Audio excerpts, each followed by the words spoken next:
son los factores de riesgo y cómo estos factores de riesgo van a llevar a producir cáncer. El primero de ellos va a ser el tabaco, ¿ya? El tabaco, aproximadamente en el siglo XX ha dejado unos 100 millones de muertos, no necesariamente por cáncer, sino por todas las complicaciones que trae el tabaco. El tabaco, aparte de producir cáncer, una serie de neoplasias, también produce hipertensión arterial, produce diabetes mellitus, hipercolesterolemia, incluso algunas enfermedades autoinmunes. Entonces el tabaco es un factor de riesgo bastante importante y quizás el más importante para desarrollar cáncer, ¿ya? Entonces se prevé más o menos que en el siglo XXI va a dejar, durante todo el siglo XXI va a dejar 1 billón de muertos, ¿no? por cualquiera de las causas o por cualquiera de las patologías que cause el tabaco. Un aproximado de cuántas mujeres y hombres fuman alrededor del mundo: un 41% de hombres y un 5% de mujeres. En Estados Unidos, por ejemplo, ahí el porcentaje de mujeres que fuman aumenta, ¿no? Es casi equiparable, es un 46% de hombres contra un 36 más o menos por ciento de mujeres. En nuestra realidad esto es más bajo, ¿ya? El porcentaje de hombres que fuman es menor, ¿no? Es 30, 20%, y aún menor el número de mujeres que fuman.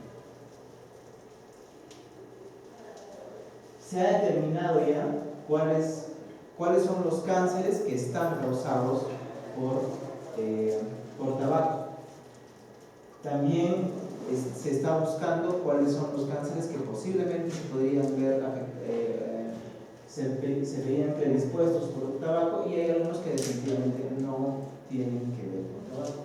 Pero los que se han demostrado que sí están causados por tabaco, por los cigarrillos, es en primer lugar el cáncer de vejiga, ¿ya? El cáncer de vejiga está causado por tabaco, ¿ya? También el cáncer de cérvix tiene un fuerte componente asociado a tabaco. Los cánceres de colon y recto también. El cáncer de esófago, laringe, aquí también tenemos cavidad oral. Esos tres, que son toda la parte superior de la vía digestiva, en muchos casos están causados, o una de las causas principales es el consumo de tabaco. También el cáncer de riñón, cáncer de hígado, desde luego el cáncer de pulmón, también cáncer de páncreas y cáncer de estómago, ¿ya? Y esta es más o menos la mortalidad que se le atribuye a estos pacientes que están relacionados a la etiología del tabaco, ¿no? Es decir, por ejemplo, en pacientes que han muerto de cáncer de cérvix, 4.983 pacientes más o menos han muerto porque ese cáncer de vejiga estaba asociado a consumo de tabaco, ¿no? Esos son los que tienen evidencia suficiente para decir que esa ha sido la causa. De ahí habrá venido el cáncer. Hay otros que tienen una evidencia que sugiere, pero que todavía no es suficiente como para decir que es la causa del cáncer, ¿no? Y entre ellos tenemos el cáncer humano. Hay un grupo de cáncer humano que podría estar favorecido por el uso de tabaco. Los estudios todavía son inadecuados para decir que el cáncer de ovario esté relacionado con el consumo de tabaco. Y no hay evidencia suficiente, o todavía no se ha encontrado una relación causal entre el cáncer de próstata y el tabaco. Es decir, que muy pocos cánceres de próstata, o al momento no se ha evidenciado de que fumar te pueda dar cáncer de próstata. Pero fumar sí definitivamente te puede causar cualquiera de estos, ¿no? Cáncer de vejiga, cérvix, pulmón, hígado, cavidad oral, esófago, estómago, todos esos. Un paciente fumador se expone al riesgo o aumenta su riesgo de que pueda hacer cualquiera de estas neoplasias. Entonces, si tiene un paciente que es bastante fumador, no solamente le van a decir que le va a dar cáncer de pulmón, ¿no? Sino que también le puede producir cáncer de vejiga, cáncer de oral, cáncer de laringe, cáncer de estómago, colon. Todas estas patologías están ocasionadas por el uso indiscriminado del tabaco. Y bueno, pero ¿por qué es que el tabaco causa cáncer, ¿no? ¿Cuál es el fundamento? Y el fundamento es que el tabaco se va a escindir en varias moléculas que van a ser cancerígenas. Y entre ellas tenemos estos principalmente: la buterina, la aminotalona, la apiodixina, la butanona. Entonces, estos son algunos de las sustancias que van a ser inducidas por el tabaco, y este es un año de descubrimiento. Y aquí tenemos más, ¿no?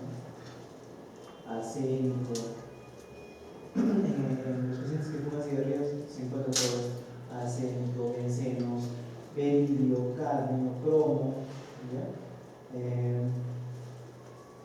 dibenzinas, para que también están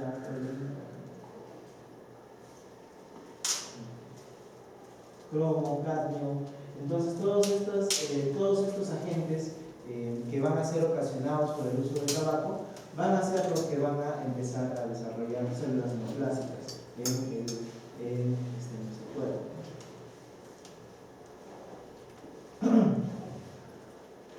Y para ver si hay alguna de estas sustancias, se pueden usar algunos de estos marcadores.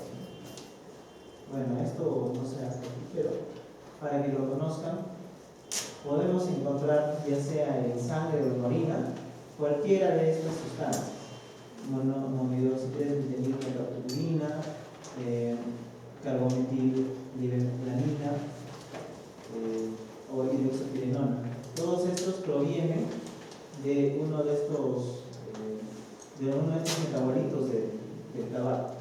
Entonces, como les mencionaba, el tabaco puede producir cualquiera de estos metabolitos: buterina, acroleína, apidenida, bencenos, cadmio, etc. Y todos estos metabolitos que se desarrollan dentro de nuestro organismo van a producir estas sustancias. Y estas sustancias se pueden encontrar ya sea en sangre o en orina. Y de ese modo nosotros podemos determinar si este paciente ya tiene o la exposición al tabaco ha sido lo suficientemente grande como para que ya empiece a producir metabolitos que van a producir cáncer, ¿no? El tabaco es la causa principal de muerte por cáncer, ¿no? Entonces produce tantas neoplasias que al igual que produce varias neoplasias, también produce un número importante de muertes. Entonces, si es que no se cuenta con un control adecuado, políticas adecuadas de control de tabaco, van a seguir aumentando los casos de muerte por cáncer secundario a tabaco. Lamentablemente, si bien es cierto, se ha avanzado bastante en políticas de salud, como incrementar el impuesto a los que exportan tabaco, como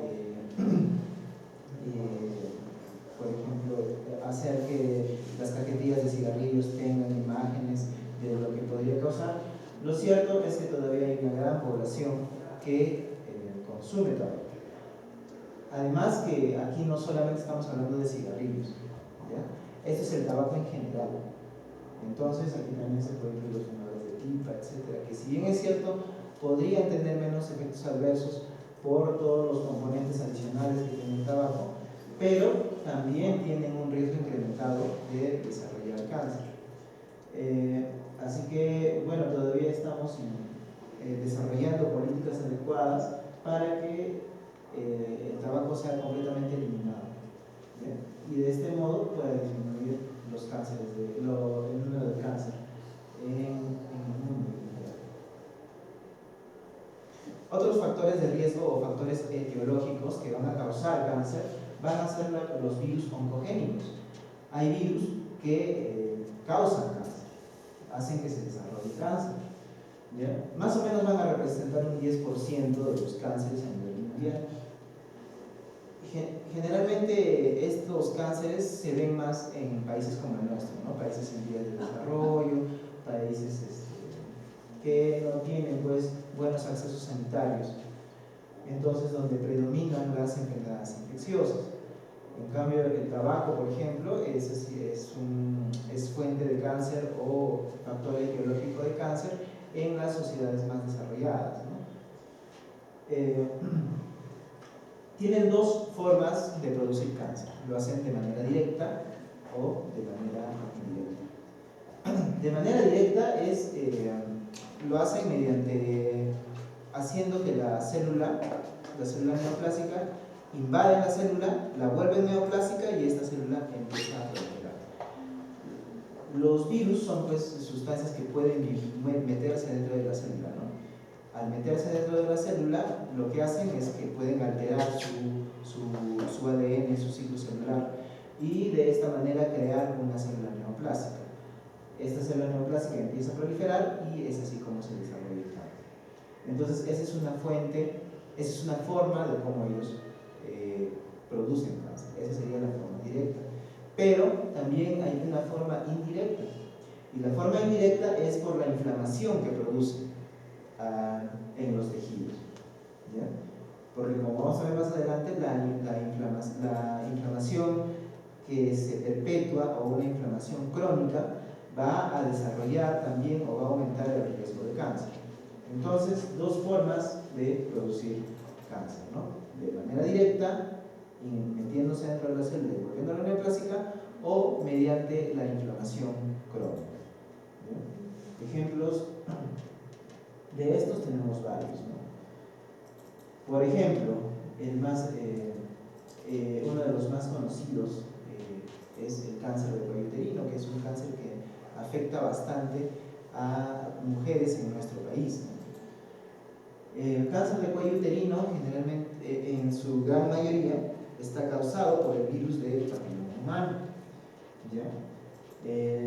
Este virus, generalmente en sus formas 16, tiene varios isotopos, ¿no? Uno de ellos es el 16, que es el que va a producir el cáncer de cuello uterino.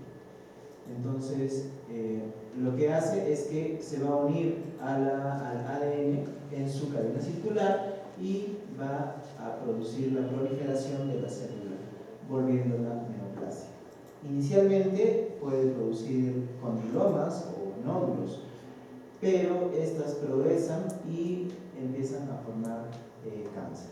No solamente puede producir cáncer de cuello uterino, también puede producir cáncer de pene, cáncer de ano, cáncer de vejiga, incluso cáncer de región bucal, ¿no? Como cáncer de lengua, cáncer de boca. Si se dan cuenta, todos estos están asociados o todo eso está en relación a la región perianal, ¿no? Entonces esta se transmite de manera sexual.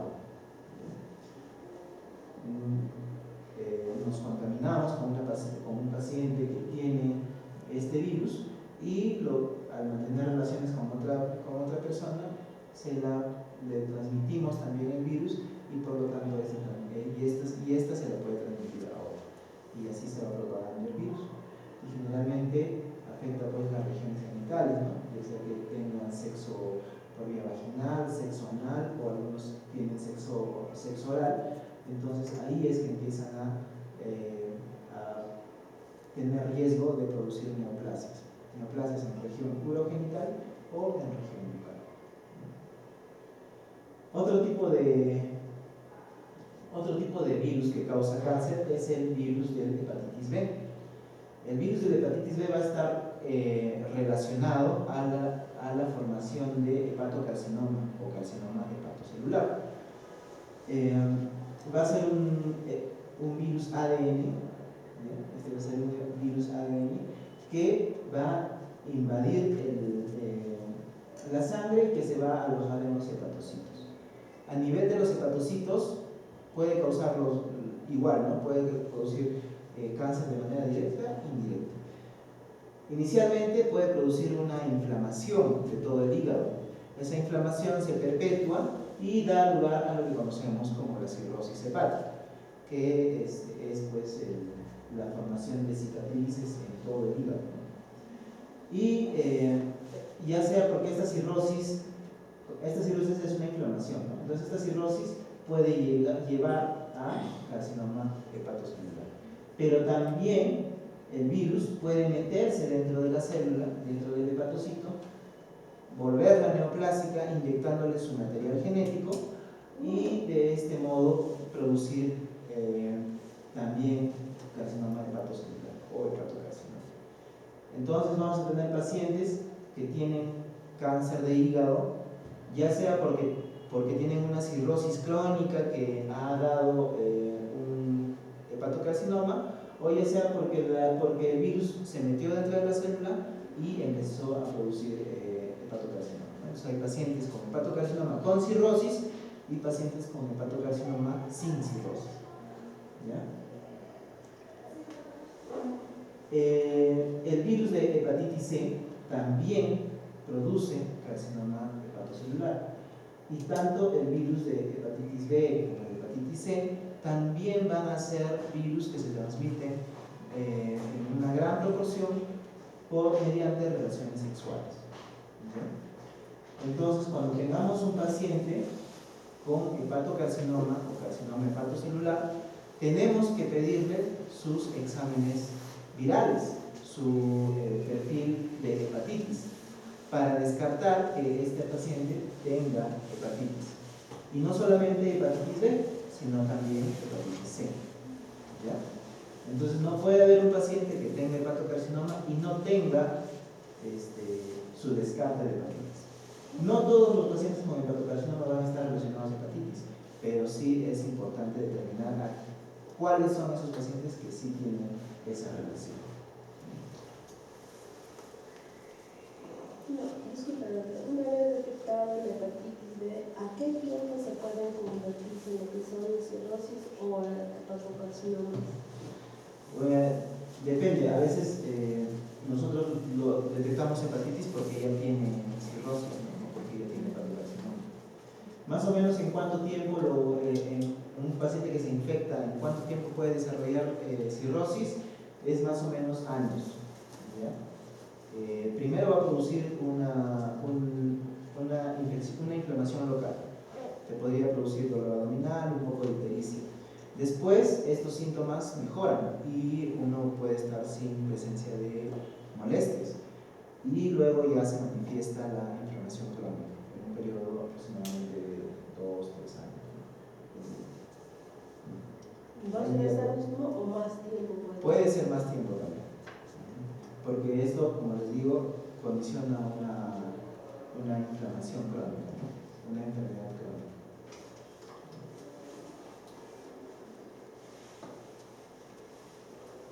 Otro virus que está relacionado a neoplasias va a ser el virus de Epstein-Barr. El virus de Epstein-Barr va a estar relacionado principalmente a estas neoplasias. La mononucleosis es una enfermedad infecciosa, es la llamada enfermedad del beso. El virus de Epstein-Barr va a ser un herpes virus, va a ser un virus de tipo herpes, ¿ya? Y por lo tanto se va a localizar en las localizaciones donde afectan los virus de herpes, como cavidad oral o regiones genitales. Se transmite mediante el contacto con secreciones que tengan el virus. Por lo tanto, si hay un paciente que tiene lesiones por Epstein-Barr o que tiene virus de Epstein-Barr en cavidad oral, se la puede transmitir a otra persona mediante el intercambio de fluidos. La complicación infecciosa que da es la mononucleosis infecciosa, que se presenta con adenopatías, a veces con fiebre, y cuyo cuadro es benigno y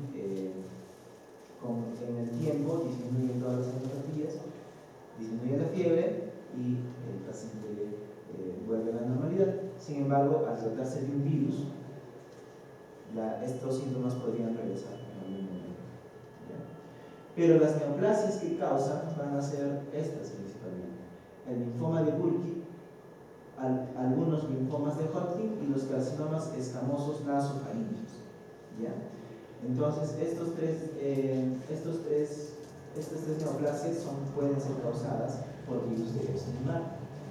Esto lo hacen también mediante su inclusión en el ADN de las células, haciendo que proliferen. A nivel de cavidad oral vamos a tener bastante tejido linfático, ¿ya? Tanto en las amígdalas, incluso en las superficies mucosas. Entonces, cuando este tejido linfático se ve infiltrado por el virus de Epstein-Barr y se ve modificado, puede proliferar a una célula maligna y empezar a desarrollar estos linfomas, el linfoma Burkitt o algunos linfomas de Hodgkin. Pero también tenemos células escamosas, ¿ya? Y estas células escamosas pueden dar lugar a la formación de carcinoma escamoso nasofaríngeo, o los famosos carcinomas de cabeza y cuello. Entonces, a nivel de cabeza y cuello vamos a tener dos tipos vamos a tener cánceres que pueden estar ocasionados por papilomas o pueden estar ocasionados por virus de Epstein-Barr. Es importante determinarlo porque de acuerdo también se le podría dar tratamientos más específicos, ¿no? Pero solo para que recuerden, si tenemos pacientes con neoplasias de cavidad oral o neoplasias de cabeza y cuello, cáncer de cabeza y cuello, hay que sospechar que puedan tener infección, ya sea por papiloma virus o por el virus de Epstein-Barr.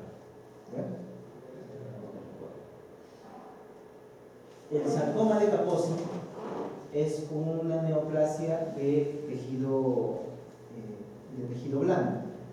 ¿Ya? Se presenta en pacientes, el herpes virus de tipo 8 puede dar lugar a sarcomas de Kaposi.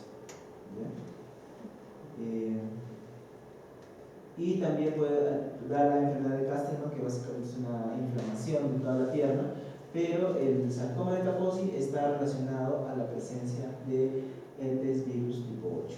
Y cuando tenemos pacientes que tienen sarcoma de Kaposi, tenemos que descartarles que no estén infectados por otro tipo de agentes infecciosos como VIH, por ejemplo. ¿Ya? Entonces hay que descartar. El carcinoma de células de Merkel, que es un cáncer de piel, va a estar asociado a los poliomavirus. ¿Ya? Los virus de leucemia de células T pueden producir también los famosos leucemias linfomas del adulto, que se manifiestan con presencia de ganglios o se puede manifestar con una paraparesia espástica. ¿Ya? Otros poliomavirus también pueden afectar el epitelio de la vejiga, pero todavía no se ha establecido si llegan a desarrollar cáncer o no. Entonces, cuando tenemos un paciente que tiene este tipo de neoplasias, ¿no? Cáncer de cabeza y cuello, o que tengan pacientes paciente con sarcoma de Kaposi, o pacientes que vienen con linfoma, siempre hay que descartar que no estén asociadas a problemas virales. Entonces hay que pedirle, por ejemplo, su prueba rápida de VIH, ¿ya? Porque, como les vuelvo a repetir, ¿no? Sarcoma de Kaposi, por ejemplo, está asociada a VIH. Incluso el linfoma de leucemia de células T está asociado a VIH. Algunos linfomas están asociados a VIH. ¿Ya? Y la inmunosupresión que produce el VIH hace que se desarrollen todos estos virus y que estos virus causen las neoplasias, como el Epstein-Barr, el sarcoma, etc.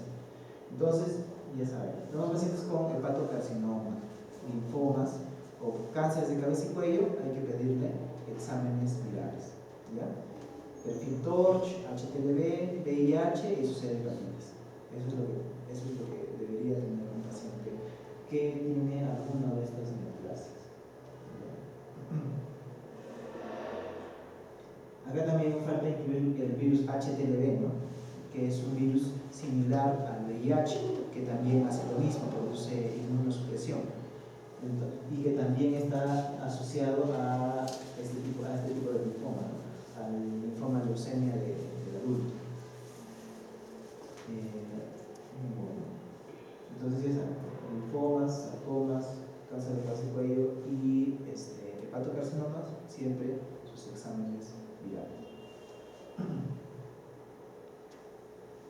El papilomavirus, como les mencionaba, está asociado al cáncer orofaringeo, básicamente por su transmisión por vía sexual, ¿no? Y porque muchos de ellos practican pues, sexo oral, se infectan y finalmente llegan a desarrollar cáncer de cabeza y cuello o cáncer orofaringeo.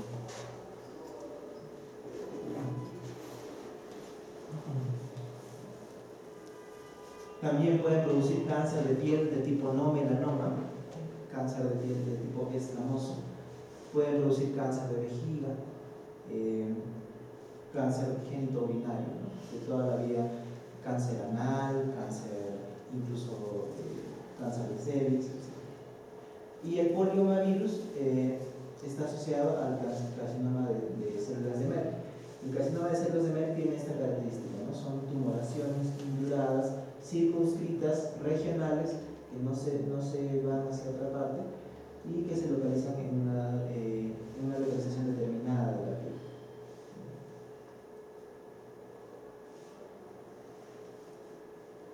El Epstein-Barr, como les dije, está relacionado a los linfomas. Sobre todo, ¿qué tipo de linfomas? Linfomas de Burkitt. Los linfomas de Burkitt son linfomas bastante agresivos. Son linfomas bastante agresivos porque se replican rápidamente, están creciendo continuamente.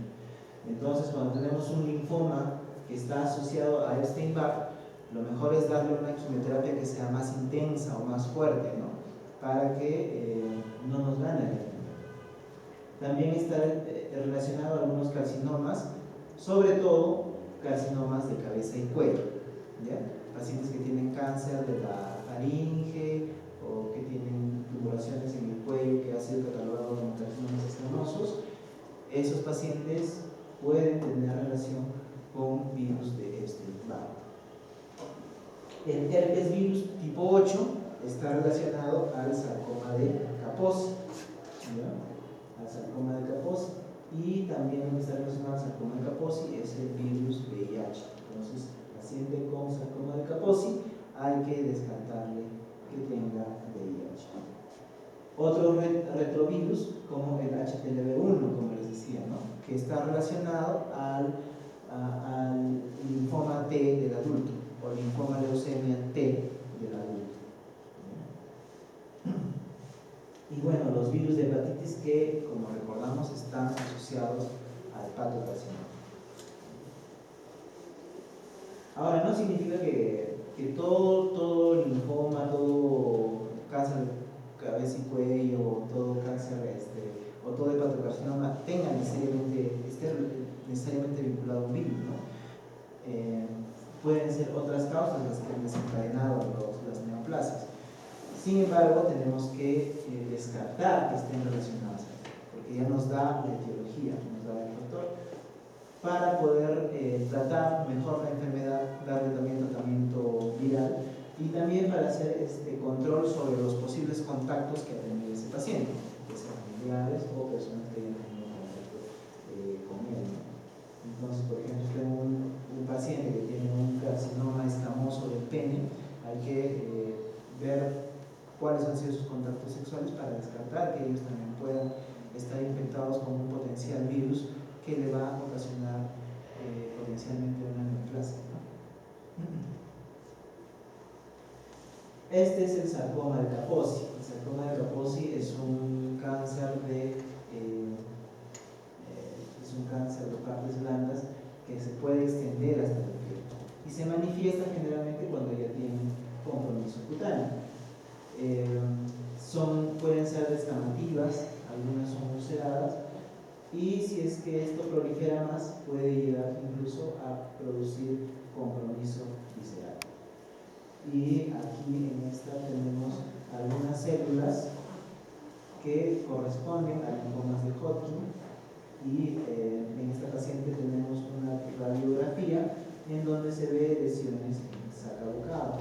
Estas lesiones en el sacabucado están en relación a mielomas múltiples o linfomas plasmacíticos que también están relacionados a virus.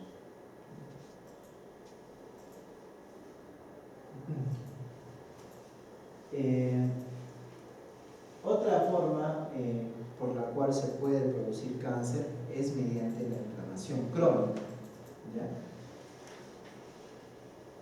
Cuando uno está sometido permanentemente a una inflamación, ya sea por un cuadro infeccioso o un cuadro autoinmune, etc., puede llegar a producir neoplasia, puede llegar a producir cáncer, ¿ya?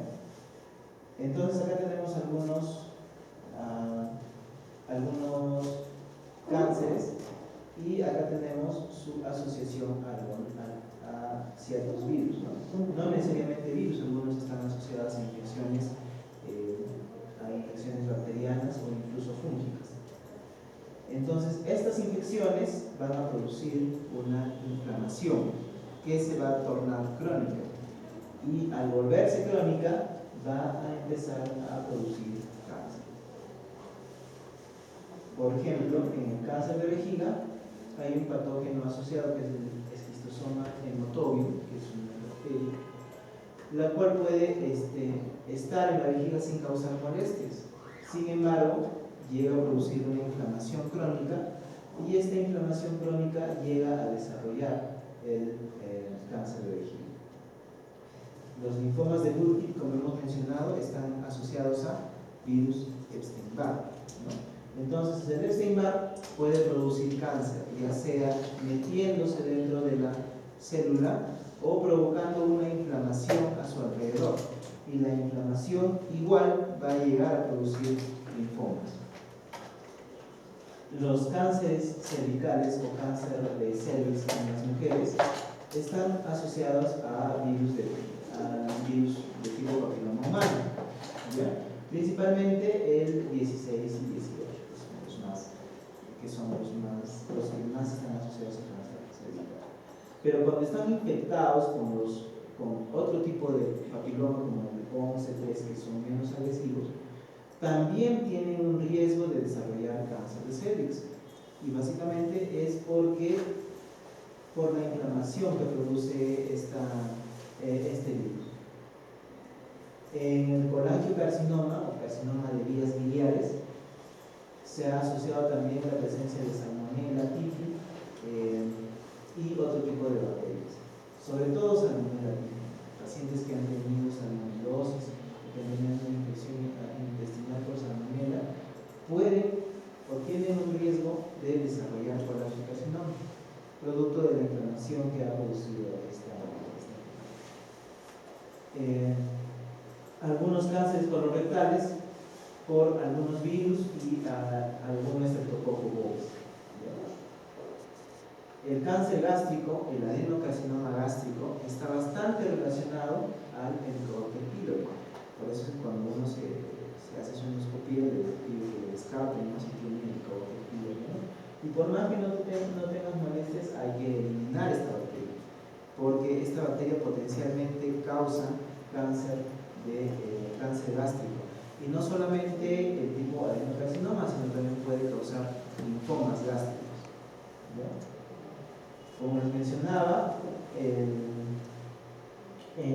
carcinoma hepatocelular o los cánceres de hígado están relacionados a virus de hepatitis B, pero también hay otros factores que pueden hacer que se desarrolle hepatocarcinoma.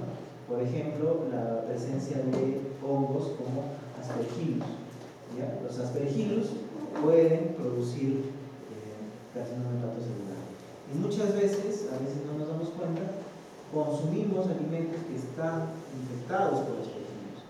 Y eso puede llevarnos con el tiempo a desarrollar carcinoma hepatocelular. Y este carcinoma no necesariamente está asociado al virus de hepatitis, sino a hongos. Otros tipos de linfoma están relacionados también al virus de Epstein-Barr, ¿ya? No necesariamente Epstein-Barr, si bien es cierto, lo que va a predominar es que pueden producir linfomas tipo Burkitt, también pueden producir otros tipos de linfoma, ¿ya? Y no necesariamente en regiones cervicales o de cabeza y cuello, sino en otras localizaciones, como en el intestino, la peritoneal, etc. El sarcoma de Kaposi, asociado al herpes virus tipo 8, el carcinoma de células de Merkel por el poliomavirus. El mesotelioma se ha visto relacionado también al virus simiano tipo 40. ¿ya? Este fue el primer virus que se estudió y que se asoció a una neoplasia. El cáncer de próstata puede estar relacionado a algún virus purino, y el linfoma T del adulto o linfoma leucemia T del adulto está causado por el virus HPLB de tipo 1. Y esto es importante porque predomina bastante este tipo de virus, sobre todo en la parte sur de nuestro país, Arequipa, Andahuaylas. Ahí hay pacientes que son portadores de este virus y pueden llegar a desarrollar este tipo de cáncer o neoplasia, ¿ya? El linfoma leucemia de células T, o también su variante, que es la paraplegia espástica tropical, ¿no? Pacientes que sin causa aparente vienen postrados, y cuando se le hace el estudio es posiblemente porque tienen este virus.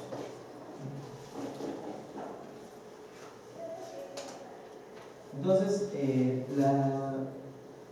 la producción de cáncer por una inflamación crónica va a ser debida a que cuando hay inflamación en el organismo se va a producir una gran cantidad de señales y gran cantidad de proteínas que van a mandar señales a otro tipo de células, ¿ya? Esas proteínas se llaman quimioquinas o citoquinas, ¿ya? Y estas citoquinas lo que van a hacer es que van a mandar señales a diferentes tipos celulares para que produzcan una reacción dentro de nuestro cuerpo o alrededor de la inflamación. Entonces, pueden producir invasión y migración de las células inflamatorias o de las células tumorales. Hacen que reclutan células T. Entonces, cuando hay inflamación, mandan señales para que vengan linfocitos, ¿no? O células de defensa para que luchen contra lo que nos está afectando. A veces este reclutamiento de células inflamatorias o células de defensa lo que hace es que produce más inflamación todavía, ¿no? Y esta inflamación hace que haya más células transductoras de señales o más proteínas que manden información, y esto se perpetúa y empieza a aumentar la célula y a llevar a las células neoplásicas, ¿no? Empiezan a promover células que promuevan la sobrevivencia de la célula, ¿ya? Entonces estas adquieren ya capacidad para sobrevivir. Promueven la invasión y metástasis. Entonces hacen que los vasos sanguíneos empiecen a proliferar. Estos vasos sanguíneos son aberrantes, generalmente tienen fenestras o permiten el paso celular, y hacen que pueda migrar hacia otra parte de nuestro organismo, ¿no? Y empiezan a producir la angiogénesis, es decir, empiezan a producirse nuevos vasos producto de la inflamación, y así es como empieza a desarrollarse todo el proceso para que la inflamación empiece a producir, se torne a cáncer. Entonces, la inflamación crónica, mediante todos estos procesos, hace que empiece a producirse cáncer en una localización que sufre de inflamación permanente. También están involucradas el interferón, las prostaglandinas. En un cuerpo normal, estas células lo único que hacen es que nos causa un poco de fiebre, ¿no? Hacen que nuestro sistema inmune trabaje para defendernos de lo que nos está infectando. Cuando lamentablemente no podemos eliminar aquello que nos está infectando y esta inflamación se vuelve crónica, entonces se empieza a producir todo este mecanismo dentro del cuerpo o dentro de la lesión, dentro de la infección, y esto se traduce finalmente en cáncer, ¿no? Entonces, así es como las infecciones llegan a producir cáncer. Entonces tienen un paciente que tiene pues su Epstein-Barr, pero que siempre está permanentemente con esa enfermedad, todavía no hace cáncer, pero en algún momento lo puede llegar a hacer, ¿no? Por estos mecanismos. En ese caso, lo que son los herpes zóster consecuentes, ¿tienen esa probabilidad? Los herpes zóster no, porque no tienen esa capacidad. Pero hay otros tipos de virus herpes, como por ejemplo el sarcoma de Kaposi, que es un herpes virus tipo 8, que sí tiene la capacidad de meterse dentro de la célula o incluso de producir una inflamación crónica, ¿no? Incluso el Epstein-Barr también es un tipo de virus de tipo herpes, ¿ya? Ese sí tiene mayor capacidad para perpetuarse dentro de la célula o para producir una inflamación y luego producir cáncer. Entonces estos son más o menos los mecanismos mediante los cuales hacen la inflamación hace que las células normales se vuelvan células tumorales. Primero producen una transformación tumoral, es decir, convierten la célula normal en una célula neoplásica, en una célula normal, y esto es haciendo que su núcleo, que el núcleo de la célula trabaje mucho más rápido y produzca un montón de señales dentro de la célula. Y toda esta señalización va a llamar a otros componentes celulares como vasos sanguíneos, fibroblastos, etc., para que se empiece a desarrollar una neoplasia. Hacen que haya una transición epitelial a mesenquimal, es decir, hace que una célula del epitelio normal se vuelva una célula aberrante o mesenquimatosa que va a servir de soporte a las células neoplásicas que ha formado anteriormente. Va a promover el crecimiento y la sobrevivencia tumoral, como les decía, va a empezar a desarrollar mayor cantidad de proteínas en el interior del citoplasma, va a producir mayor cantidad de tejido, perdón, de ADN dentro del núcleo de la célula, y todo esto va a hacer que la célula crezca y también va a hacer que la célula sobreviva, porque mediante las señales que ha enviado va a poder nutrirse de todo el ambiente que ha generado a su alrededor.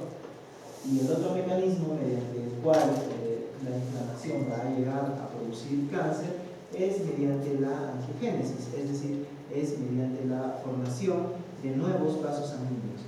Vasos sanguíneos que van a ser aberrantes, no van a ser vasos sanguíneos normales como los que tenemos naturalmente en el cuerpo, sino que van a ser vasos sanguíneos más grandes, con fenestras, vasos sanguíneos que van a permitir el paso de moléculas grandes para que pueda continuar la transducción de la información e incluso para que pueda pasar una célula o un grupo de células neoplásicas y puedan viajar hacia otro órgano o hacia otro tejido. Entonces, mediante todos estos mecanismos es que el cáncer empieza es como la inflamación empieza a desarrollar cáncer. También hay factores químicos, factores ambientales, químicos, que causan cáncer. ¿Ya? Entonces, como les mencionaba, el cáncer puede estar dado por susceptibilidad genética o por factores de nuestro ambiente. Por ejemplo, los virus son factores de nuestro ambiente. Fundamentalmente están ahí, no podemos hacer nada, tenemos riesgo de infectarnos, sí, pero podemos cuidarnos de cierta forma, pero no nos garantiza de que vayamos a estar libres de algún tipo de infección. Y otros factores ambientales son la polución, el humo tóxico, etc. Entonces, solamente un 5 a 10% de los cánceres van a tener una base genética clara, es decir, solamente un 5 a 10% de cáncer va a ser, usted tiene cáncer porque genéticamente está montado, ¿no? Solamente un 5 a 10%. El resto de cánceres va a estar atribuido a los factores ambientales. Y los factores ambientales van a incluir las infecciones, van a incluir el tabaco, van a incluir otras sustancias que se encuentren en el medio ambiente. Entonces hay el Colegio de Oncólogos de Estados Unidos creó una sociedad para tratar de determinar cuáles son los carcinógenos en el ambiente, y ellos han identificado algunos de estos carcinógenos. ¿Ya? Es básicamente todos estos grupos, un montón, la acetilaldehído, aflatoxinas, el alcohol también es un tóxico que produce cáncer, asbesto, derivados de los bencenos, y estos están relacionados a algunos tipos de virus. Aquí están los virus, el virus del papiloma humano, el virus tipo C, helicobacter incluso algunos fármacos que nosotros hemos estudiado, ¿no? Como por ejemplo el cisplatina, la bleomicina.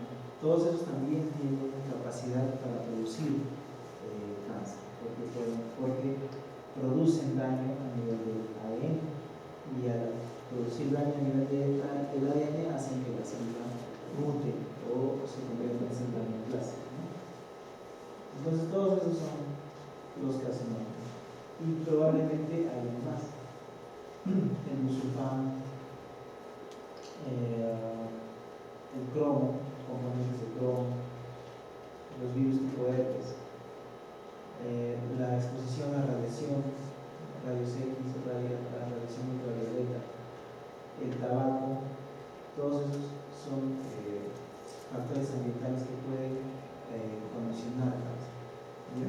Y esos factores ambientales se pueden dividir en factores físicos, que van a ser la radiación, sobre todo la radiación ionizante, la luz ultravioleta, la presencia de radiofrecuencia en microondas, presencia de campos electromagnéticos y el asbesto. ¿Ya?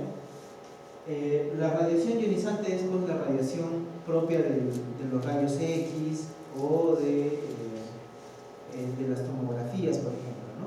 Esos exámenes auxiliares, esas ondas tienen capacidad para transformar una célula en célula neoplásica. Lo hace mediante la inducción de algunos radicales libres de oxígeno. Entonces, hacen que estos radicales libres de oxígeno infiltren la célula, convirtiéndola en célula neoplásica, ¿no?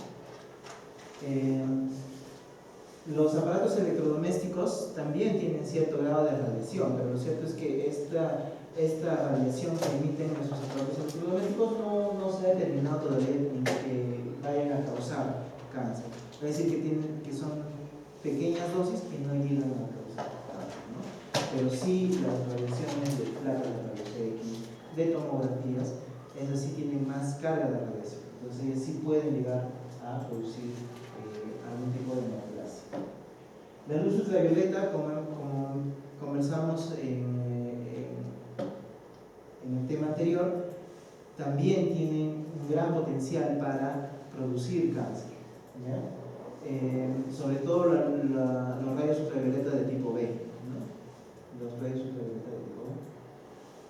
Los A también en cierta forma pueden producir cáncer, sobre todo melanomas, pero los B son los que están más implicados, ¿no? Y los rayos ultravioleta de tipo C son los que se quedan en la capa de ozono, que si pasaran también sería pues, bastante peligroso, porque también son altamente patógenos.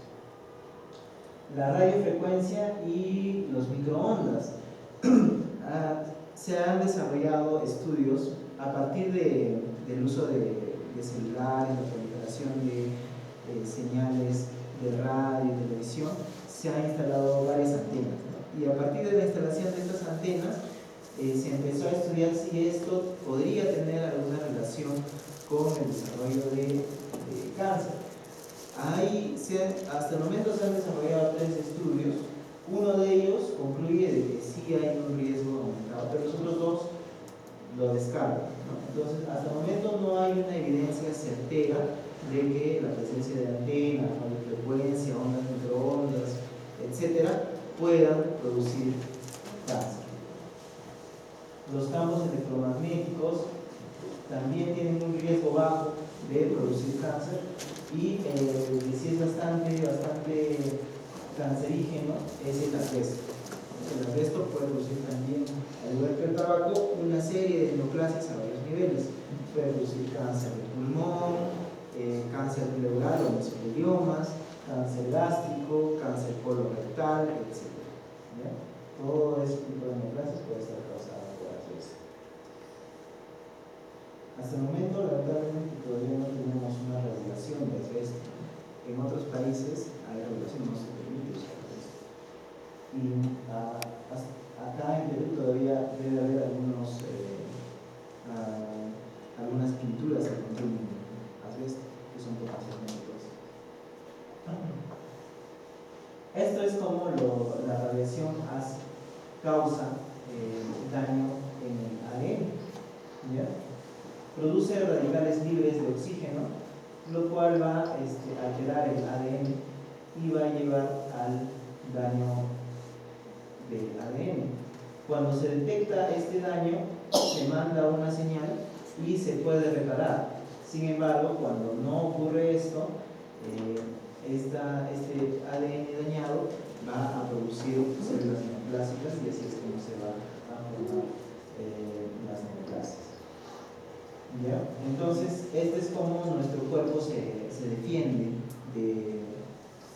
del daño por radiación. Cuando se daña el ADN, se envía esta molécula que es el ATM y esta va directamente al P53. El P53 va a ser un supresor de tumores. Entonces el P53 lo va a identificar, va a mandar señales para que esta célula se quede, para que el ciclo celular que se está dando en esta célula se interrumpa. Entonces esta célula queda inactivada y ya no se produce su replicación.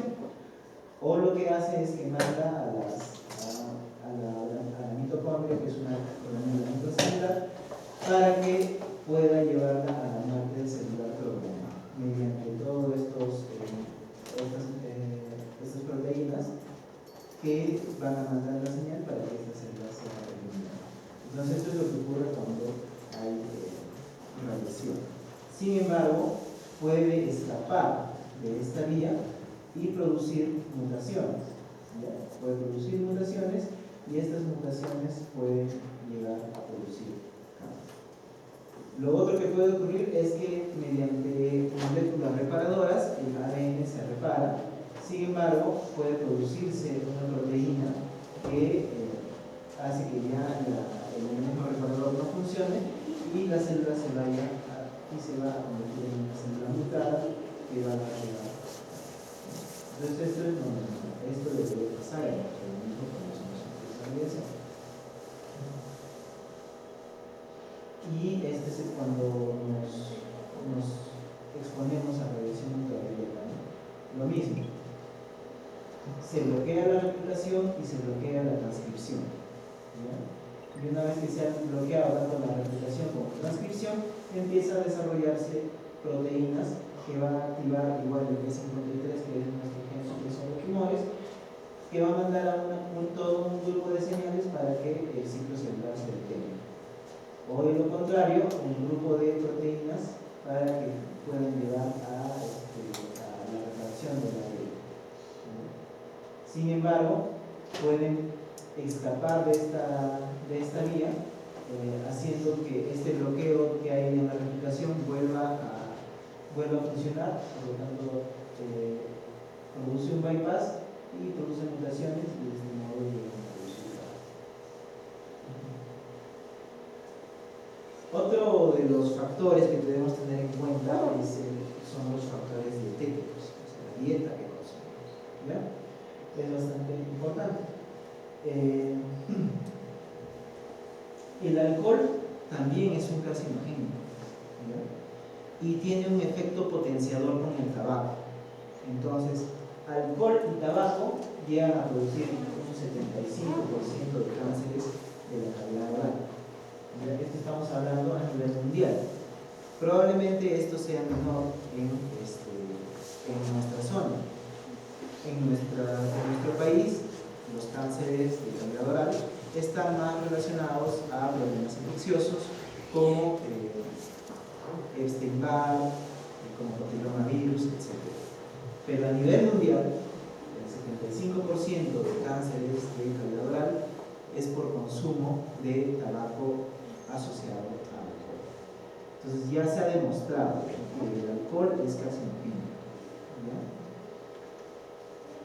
Puede producir cáncer de cavidad oral, cáncer de orofaringe, cáncer de laringe, cáncer de esófago, incluso cáncer gástrico.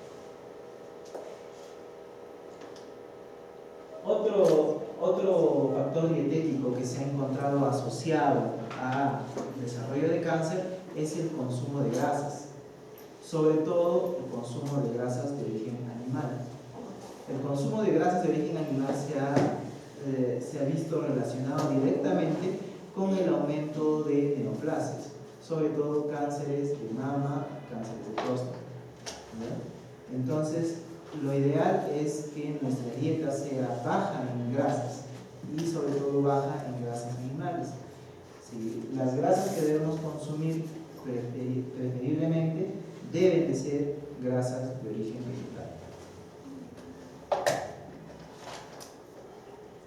Algo que se dice bastante es que si consumimos una adecuada cantidad de frutas y verduras, vamos a disminuir el riesgo de cáncer. Eso es cierto eso es verdad hasta cierto punto, ¿ya? Se ha visto que en pacientes adultos que cambian su dieta a una dieta estrictamente vegetariana o que tenga bastantes frutas y verduras, no se ha visto una reducción significativa del riesgo para que tengan cáncer.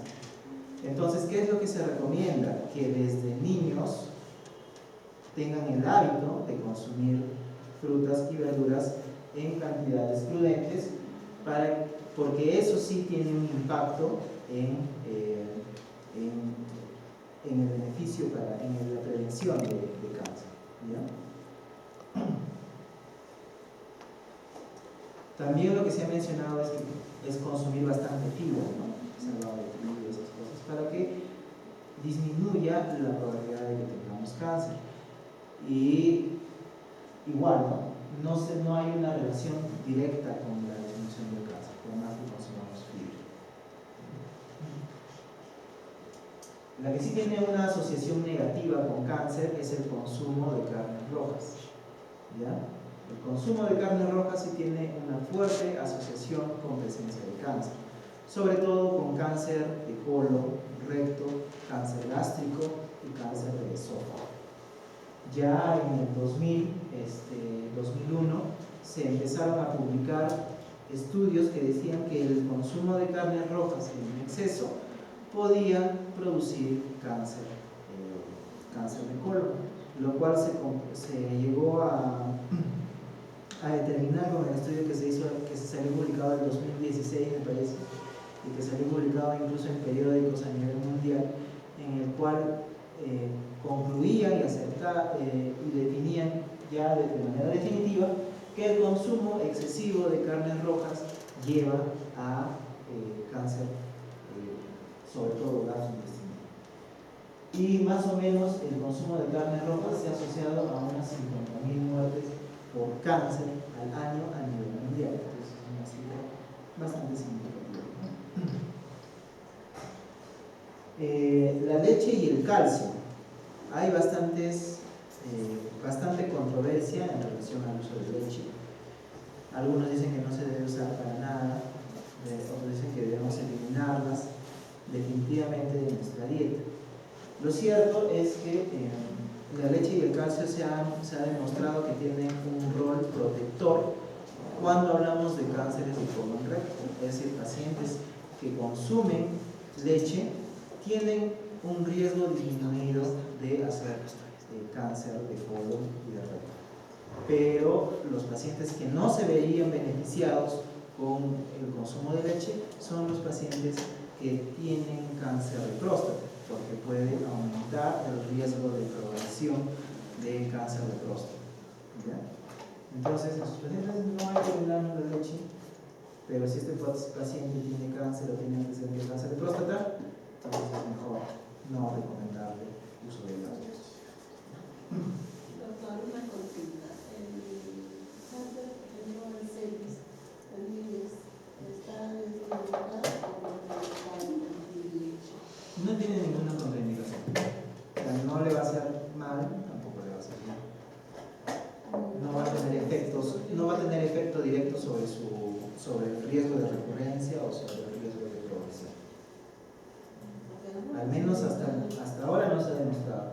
Pero sí, hay bastantes pacientes que tienen neoplasia que han decidido definitivamente eliminar los lácteos de su dieta, ¿no? A veces indican, ¿no? A veces indican eso. Evitar el consumo de yogur, de queso y Pero no se ha demostrado que haya, al menos hasta el momento, ¿no? Hacer estudios, bueno, voy a terminar esta parte de los explicados. El café se ha visto que tiene un rol protector en el carcinoma hepatocelular, principalmente porque provee bastantes antioxidantes que podrían disminuir los radicales libres que producen los cambios celulares. Y la vitamina D se ha visto que hay una asociación en la disminución del riesgo de cáncer colorectal. Tanto vitamina D e incluso están saliendo algunos estudios que con vitamina C también se disminuiría el riesgo de cáncer de colon recto. ¿Ya? No significa que vas a tomar y no te va a dar, pero va a disminuir el riesgo de que tengas eso. Cuando, para volver a lo que estaba hablando antes, hacer estudios con dietas es bastante complicado. Bastante complicado porque generalmente los estudios son retrospectivos y van basándose en lo que el paciente nos dice que ha consumido, ¿no? Cuál ha sido su dieta habitual, etc. Lo ideal sería pues hacer ensayos aleatorizados, es decir, un grupo que consuma y otro grupo que no consuma y hacer una vigilancia en el tiempo. Pero eso es bastante complicado porque un paciente no se puede nutrir de una sola cosa exclusivamente. Entonces, está relacionado todo, está relacionado a su peso corporal, todo. Entonces, es difícil llegar a determinar así, esa comida te va a hacer mal o te va a hacer bien, porque estudios para llegar a hacer esas determinaciones son difíciles de realizar. Entonces, eso es en relación. Selenio. El selenio se dio descrito como que potencialmente podría disminuir el riesgo de cánceres de mama, cánceres colorectales también. También los seguimientos que se han hecho a través de los años no han determinado que tenga beneficio en evitar cáncer. La soya tampoco se ha evidenciado que haya un efecto sobre el cáncer. También he visto que muchas pacientes le prohíben la soya, ¿no? Lo cierto es que, por ejemplo, en Japón, en donde consumen bastante soya, el cáncer de mama es menor que en países donde no tienen tanto consumo de soya. Entonces, eso es una muestra nada más de cómo es que en realidad no hay una relación descrita o definitiva acerca de esto, porque lo que esperaríamos es que haya más cáncer, ¿no? Pero lo cierto es que sus casos de cáncer no son tan alarmantes como en otros lugares del mundo. Entonces tampoco se ha visto relacionado. Se relacionó a la soya, pero la soya tiene fitoestrógenos. Fitoestrógenos que circulan en la sangre y que potencialmente podrían activar receptores hormonales y esto llevar a replicación celular y producir cáncer. Pero no se ha visto que estos fitoestrógenos aumenten la cantidad de receptores circulantes. Los carbohidratos sí se han visto relacionados a aumento de casos de cáncer y se ven aumentados. ¿Por qué? Porque el consumo excesivo de carbohidratos va a llevar a diabetes y la diabetes sí se ha visto relacionada directamente con cáncer de mama, cáncer colorectal colorectal, etc. El mecanismo por el cual la diabetes produce cáncer es el mecanismo relacionado a la inflamación crónica. La diabetes puede producir una inflamación crónica a diversos niveles en nuestro organismo y de ese modo puede desarrollar cáncer. Entonces, por eso que los pacientes que son diabéticos tienen más riesgo de hacer algún tipo de cáncer, ya sea cáncer de mama o cáncer colorectal.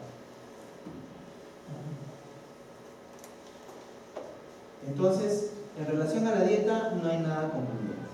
Lo que tenemos que evitar, carnes rojas, evitar disminuir nuestros carbohidratos.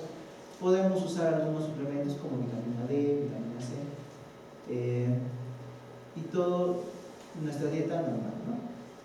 Lo que sí se ha visto que tiene un gran impacto con la presencia de cáncer o con el desarrollo de cáncer es la obesidad y la actividad física que desarrolla el paciente.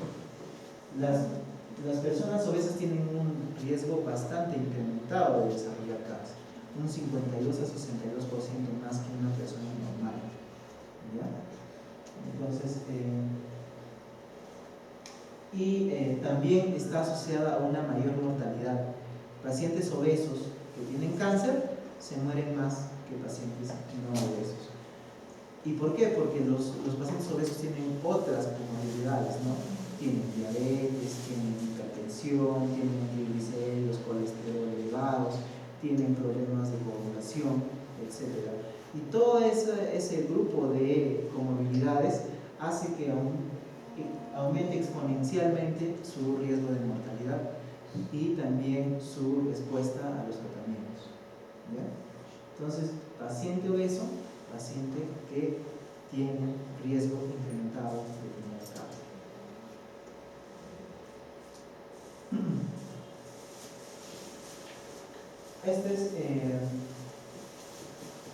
Esta es la evidencia de cómo la ausencia del exceso de grasa, es decir, personas que no sean obesas, tienen ya un factor protector para no hacer cáncer, ¿ya?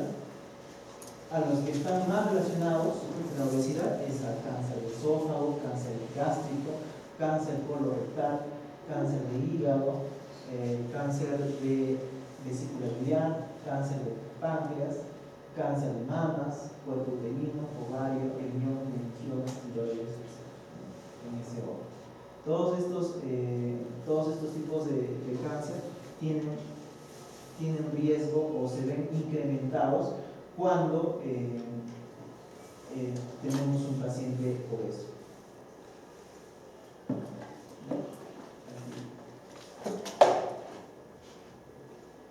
Y lo que se ha visto también que disminuye el riesgo de cáncer, más incluso que comer frutas y verduras en gran cantidad, es hacer actividad física.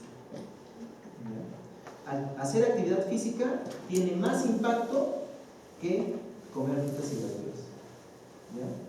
Entonces, la actividad física regular disminuye considerablemente el riesgo de que un paciente pueda tener cáncer, ¿ya? Tienen que tener en cuenta esto, es actividad física regular, o sea, no es que juego la pichanga todos los fines de semana, ¿ya? Es una actividad sostenida en el tiempo, por lo menos 30 minutos de actividad física al día, ¿ya? Esto es lo que disminuye la probabilidad de que un paciente tenga cáncer. Su efecto protector está determinado en 3 tipos de cáncer principalmente: cáncer de mama, colorectal y endometrio, ¿ya? Pacientes que no hacen actividad física tienen mayor riesgo de desarrollar este tipo de neoplasias: cáncer colorectal, cáncer de mama, cáncer de endometrio, ¿ya? Y si haces actividad física, estás disminuyendo la posibilidad de que hagas uno de estos 3 tipos de cáncer. Entonces, esos van a ser los factores de riesgo o las causas que pueden llevarnos a hacer neoplasias, a hacer cáncer, ¿ya? Y ahora vamos a ver la epidemiología, vamos a ver cómo está. ¿Tienes esta página? Termina esta parte, cortita nada. Vamos a ver la epidemiología del cáncer. ¿Ya? Esta es la incidencia del cáncer a nivel mundial según Globocan 2018. Globocan es la plataforma en donde se encuentra toda la información de cáncer del mundo. Pero está basada en los registros que les envían, ¿no? Entonces, cuando no hay registros tampoco no se puede hacer una buena aproximación. Pero esta es la aproximación que han hecho.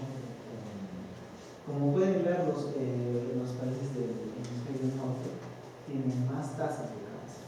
Y tienen más tasas de cáncer porque su sobrevida, su expectativa de vida es mayor. Por dos causas, ¿no? Primero, porque su expectativa de vida es mayor. Entonces, el cáncer, cuanto más anciano eres, más posibilidad tienes de tener cáncer. Entonces, como han logrado prolongar bastante la vida de su población, entonces hacen más diagnóstico de cáncer. Y segundo, es porque tienen mejores pruebas de screening. Entonces, ellos tamizan ya desde los 45, 50 años, todos se hacen sus mamografías, colonoscopías, etc. Entonces permiten una detección de cáncer bastante rápida y precoz, por lo tanto también aumentan su incidencia de cáncer. Nosotros estamos en intermedio, más o menos nuestra incidencia es de 216 por 100.000 nacidos vivos, ¿ya? Más o menos está en ese rango. Y como vemos, también tenemos una alta incidencia.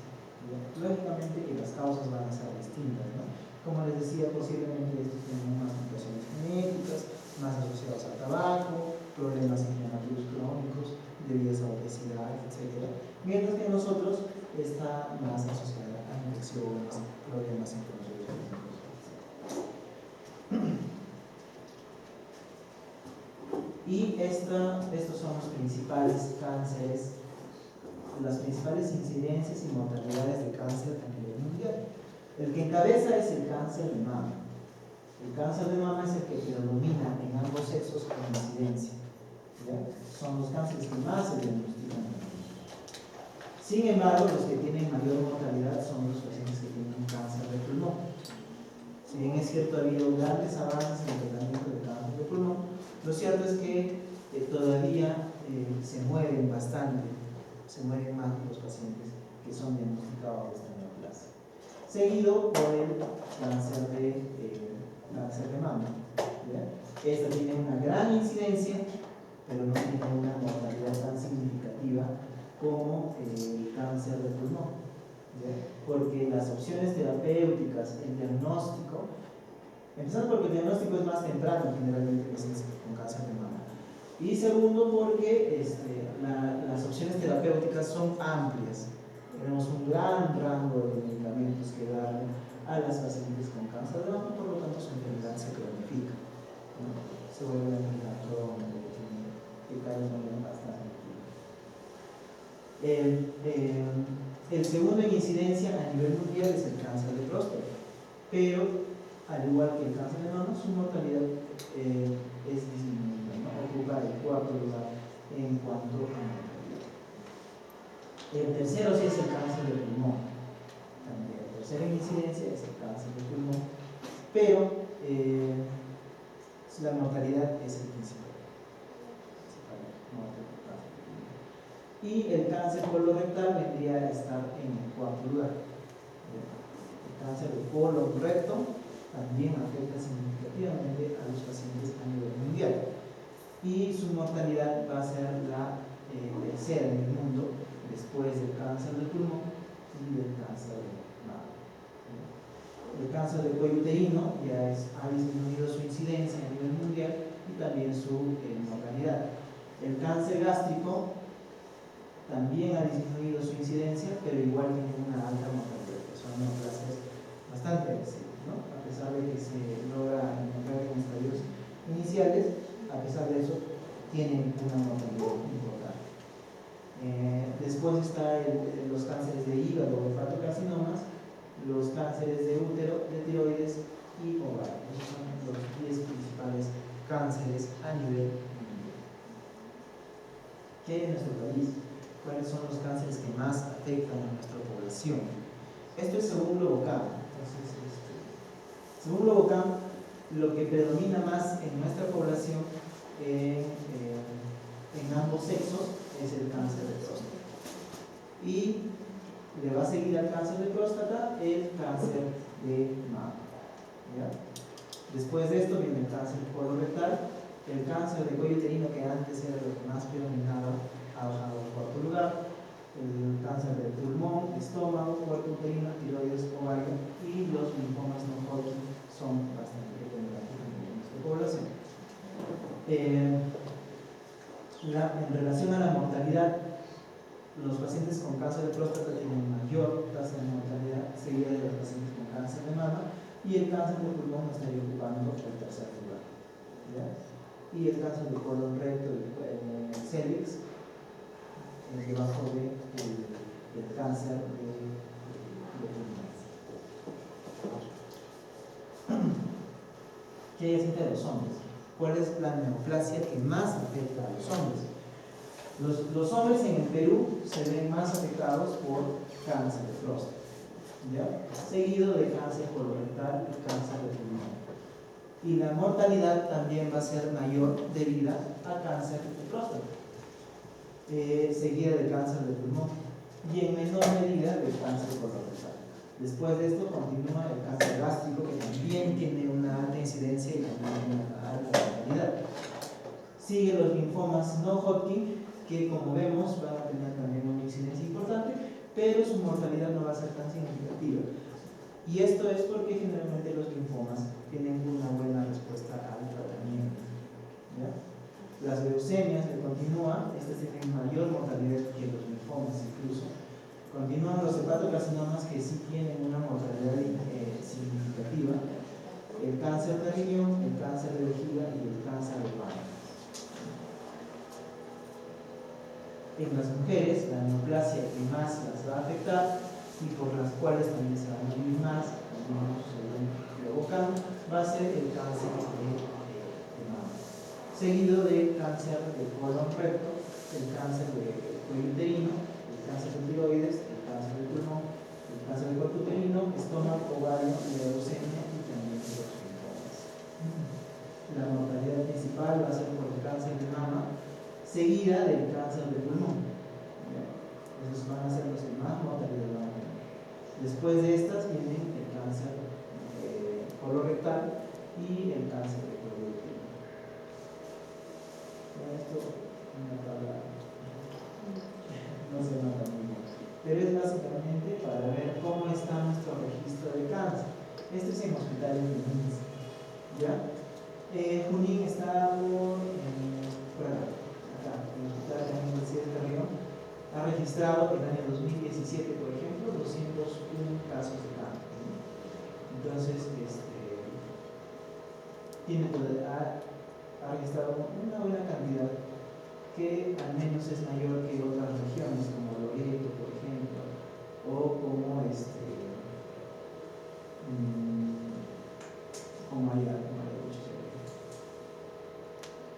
como Apurímac, por ejemplo, ¿no? Donde se registran pocos casos de cáncer, o como el mismo AMPA, ¿ya? Donde hay lugares donde ya tienen sus institutos especializados, como el Virén Norte o el Virén Sur, sí se ha reportado una considerable cantidad, ¿no? Por ejemplo, el Virén Norte ha reportado 14 casos de cáncer durante el año 2017. Esta es la distribución por edad y sexo de los cánceres que se han diagnosticado durante el 2017. Como vamos a ver, la población que va a predominar va a ser en mujeres el grupo entre 50 a 54 años, más o menos. Y en varones, una edad mayor, entre 70 a 74 años. Como les decía, esto es información de Globocam. Globocam basa su información según lo que se registra o lo que se envía. Hay muchas instituciones en el Perú no tienen todavía acceso a Globocan y por lo tanto no pueden mandar su información de manera correcta. Entonces, MINSA, esto es lo que ha determinado el 2017. Para MINSA lo que predomina es el cáncer de cervix. Todavía sigue ocupando un lugar importante, el primer lugar en cáncer en nuestro país. Le sigue el cáncer gástrico, el cáncer de piel, el cáncer de mama y recién ahí viene el cáncer de próstata y el cáncer colorectal, ¿no? Entonces todavía tenemos gran prevalencia de cáncer de cervix. Y el cáncer de cervix, como les mencionaba, generalmente es por problemas infecciosos, ¿no? Entonces el cáncer de cervix es una enfermedad de los países en vías de desarrollo. En los países del primer mundo, pues lo primero es el cáncer de mama, colorectal, pulmón, etc. Las tasas de cáncer de cervix son menores, pero en países como el nuestro todavía es una enfermedad que afecta bastante a nuestra población. ¿Cómo se diagnosticaron? La presentación con clínica con síntomas fue la predominante. ¿Qué significa que lo diagnosticaron cuando ya tenían molestias?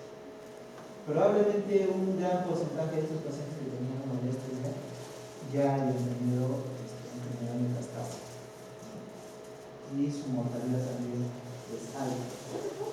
Pacientes con hallazgo incidental por imágenes en un menor porcentaje. Tamizajes apenas un 7.4%. Solo un 7.4% de esos tamizajes. Solo un 7.4% de los pacientes diagnosticados con cáncer ha sido porque se ha hecho tamizaje o diagnóstico temprano. Endoscopía, exploración quirúrgica 1.8%, otros 5.9%. ¿No? Y bueno, eso sería todo en relación a